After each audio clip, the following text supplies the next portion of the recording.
Bagi teman-teman yang belum tahu bagaimana cara melihat nilai kelulusan SKD CPNS tahun 2024, teman-teman wajib nonton video ini karena kita akan membahas secara tuntas bagaimana cara melihat apakah nilai teman-teman di SKD bisa lolos di formasinya yang teman-teman ambil atau tidak.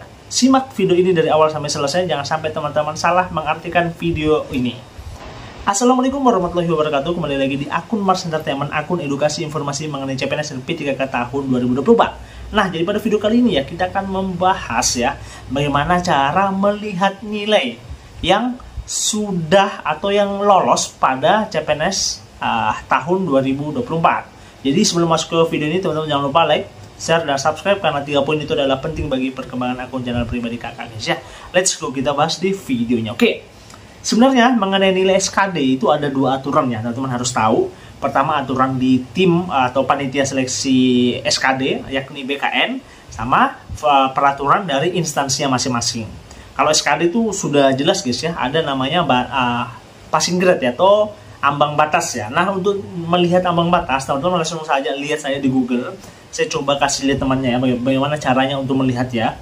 Sini teman-teman cari aja, tulis aja di sini ya guys ya. Sini, tulis saja nilai minimal SKD CPNS tahun 2024. Nanti akan muncul beberapa info dan semuanya menurut kakak pribadi valid ya, karena sudah menggunakan data-data dari BKN. Kalau mau lebih jelasnya lagi, teman-teman bisa melihat di surat BKN mengenai ambang batas atau passing grade-nya. Nah, kalau ini kakak sudah coba cari ya tadi, coba ulang nih. Oke. Apa ini?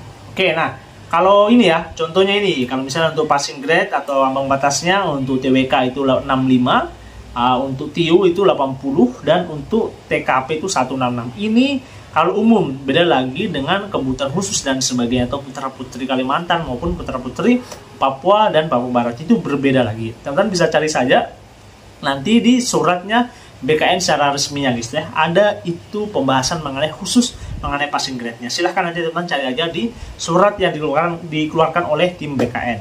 Nah, selanjutnya, itu aturan pertama guys ya, aturan pertama. Jadi ketika nilainya teman-teman SKD ya sudah melebihi passing grade tersebut, otomatis teman-teman masuk di tahap pertama. Jadi persyaratan pertama teman-teman sudah bisa lolos. Pertanyaannya, masih ada syarat lagi kedua. Syarat kedua adalah formasi. Jadi ada syarat dari formasi mengenai nilai dan perankingan. Ini yang penting. Nah, setiap instansi juga berbeda, tergantung instansinya. Nah, saya akan mencontohkan saja dari lingkungan hidup guys ya. Jadi teman-teman kalau misalnya dari Kemenak atau apa ya, silahkan teman-teman guys ya. Tapi ini saya mencontohkan di Kementerian KLHK CPNS tahun 2024. Nah, teman-teman kalau lingkungan hidup ya, teman-teman lihat saja di sini, tulis saja KLHK 2024 CPNS. Nanti akan diarahkan ke model website yang begini. Hanya teman-teman ambil saja yang ini guys ya, pengumuman pelaksanaan seleksi kompetensi dasar atau SKD. Nanti akan muncul seperti ini. Ini adalah surat ya, surat yang dikeluarkan oleh surat yang dikeluarkan oleh kementerian ya, Kementerian KLHK tentang pengadaan SKD. Ini yang kemarin sudah kakak bahas juga sebenarnya. Di sini lengkap sekali. Lengkap di jadwal dan sebagainya. Nanti ada yang paling terakhir adalah penilaian, kalau salah tunggu ya, sabar. Nah, ini nomor 7 ya, sistem kelulusan. Saya coba baca pelan-pelan ya supaya teman-teman itu ngerti gitu guys ya. Sistem kelulusan SKD CPNS 2024 Kementerian Lingkungan Hidup dan Kehutanan tahun 2024 sesuai dengan peraturan Kementerian Pendayagunaan Aparatur Negara dan Reformasi Birokrasi Republik Indonesia nomor 6 tahun 2024 tentang pengadaan pegawai aparatur sipil negara dan keputusan Menteri Pendayagunaan Aparatur Negara dan Reformasi Birokrasi Republik Indonesia nomor 344 tahun 2024 tentang penggunaan nilai seleksi kompetensi dasar anggaran tahun 2023 dalam pengadaan pegawai negeri sipil tahun anggaran 2024. Jadi ada 3 poin yang teman-teman harus pahami di sini ya.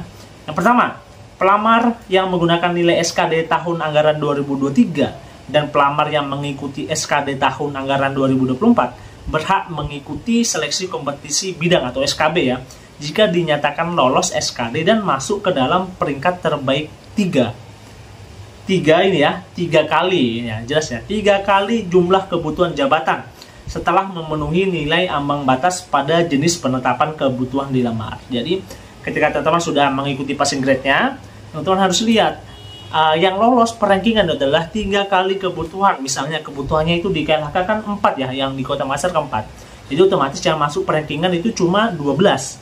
Nah, untuk selebihnya 12 berarti tidak lolos di mengikuti SKB. Jadi walaupun dia sudah masuk di passing grade, sudah lewat jauh misalnya ya, tapi kalau perankingannya dia tidak masuk, otomatis dia tidak akan lolos di SKD gitu guys ya. Nah, itu aturan pertama ya. Selanjutnya, dalam hal terdapat pelamar yang memperoleh nilai SKD sama dan berada pada batas 3 kali jumlah kebutuhan jabatan, penentuan kelulusan SKD secara berurutan mulai dari nilai TKP, TIU, dan TWK. Dijelaskan lagi, dalam hal ini sebagaimana dimaksud pada huruf B, masih sama berada pada batas 3 kali jumlah kebutuhan jabatan terhadap pelamar yang diikutkan SKB. Jadi, untuk misalnya ya, nilainya teman-teman itu sama, misalnya sama suam, misalnya teman-teman itu 402 semua, ada misalnya 2 atau 3 orang yang sama, dan ada yang misalnya sudah peringkat 12 dan ada yang belum. Nah, kalau dalam poin B ini, artinya itu dia itu mengikuti nilai dari TKP dulu. Jadi TKP kalau semakin tinggi berarti semakin bagus. Jadi penentuannya itu adalah di nilai TKP. Semakin tinggi nilai TKP-nya teman-teman, bisa jadi teman-teman lebih tinggi perankingannya kalau nilainya sama gitu guys ya. Nah, coba kita perjelas lagi, coba tunggu dulu ya. Oke, masih 6 menit. Oke, selanjutnya sini, dalam hal nilai semuanya dimaksud pada huruf B, jika masih sama dan berada, nah misal kalau masih sama ya, TKP-nya sama, TIU-nya sama, TWK-nya sama, nah itu masih bisa diikutkan di SKB.